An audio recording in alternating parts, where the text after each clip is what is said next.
almost welcomed it. In his mind he thought of his study, high within the Paracelsus Tower in Kenatos. A cup of honeyed tea in his hand, soothing a sore throat or warming him before bed. There were books to read, so many books to read.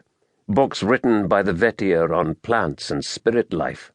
There were obscure tomes by the Crithne on the proper construction of furnaces or the gemcraft that would trap a spirit and bind it to obey for 10 years.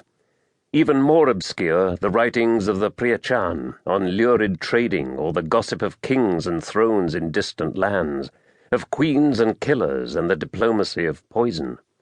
But his favorite works were the writings of 100 generations of Paracelsus, each more cryptic and awe-inspiring than the last. Another 25 years, and he would still not have read them all, but he desperately wanted to. It was that desperation, in the end, that kept him moving, preventing him from collapsing in gibbering fear and accepting his approaching death. Tyrus of Kenatos, one of the wise ones of the city, a Paracelsus without peer. He wanted to laugh with bitterness. He had matched his mind against the best the island city had produced, and had never found anyone who could win an argument with him save the Archreich. And yet Tyrus could say he had never lost an argument either. He had persuaded the Archreich to let him go. It was almost worth accepting death instead of admitting how wrong he had been to venture into the Scourgelands, how foolish he had been, how unprepared he was to face the wicked beings permeating the maze of oak trees known as the Scourgelands. There was blood on his hands, so much blood. They had trusted him, and he had failed them. A snap from the side alerted him to danger. Already he started to summon power to defend himself. The fear was so sudden that he nearly abandoned the words that would tame it. He realized with horror how close he had been to unleashing it untamed, an act that would have resulted in irrevocable madness. Had not the Paracelsus writings warned of it? Discipline, self-discipline. It was the only way to stay sane. Tyrus swung his fist around and then saw her. It was Miranda. The Druidecht was alive? "Tyrus!" she gasped. Her face was white, her robes soaked in blood. Dead leaves were tangled in her hair. Her left arm pressed against her side at an awkward angle, likely broken. "Miranda," he said in amazement, stopping. Are you alone?" She nodded in exhaustion, her eyes fluttering. "Are you really Miranda Druidecht?" he demanded, studying her face. He could not trust anything right now, least of all his senses. The black ring on his finger burned with heat. "I am," she answered, and the ring throbbed. "Who did you think I was? Your sister?" There was pain at the word.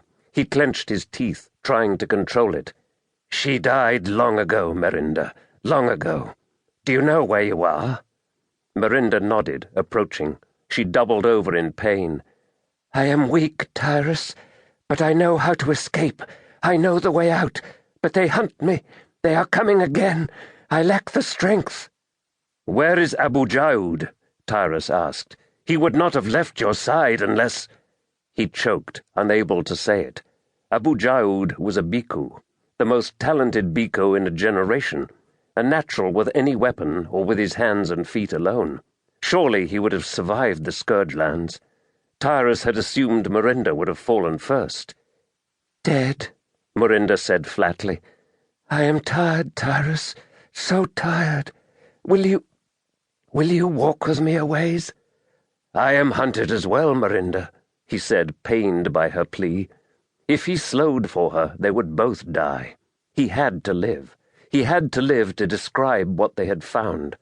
Perhaps someday another Paracelsus would read the words and see something that he had not seen. The claw wounds would heal, though they were poisoned.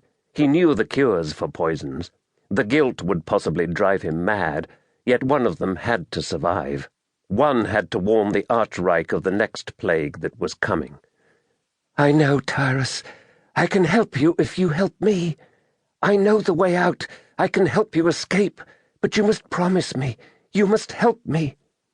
He wanted to laugh, his mind giddy with dread. A way out? "Where, Miranda?" Tyrus asked, listening for the sound of their pursuers.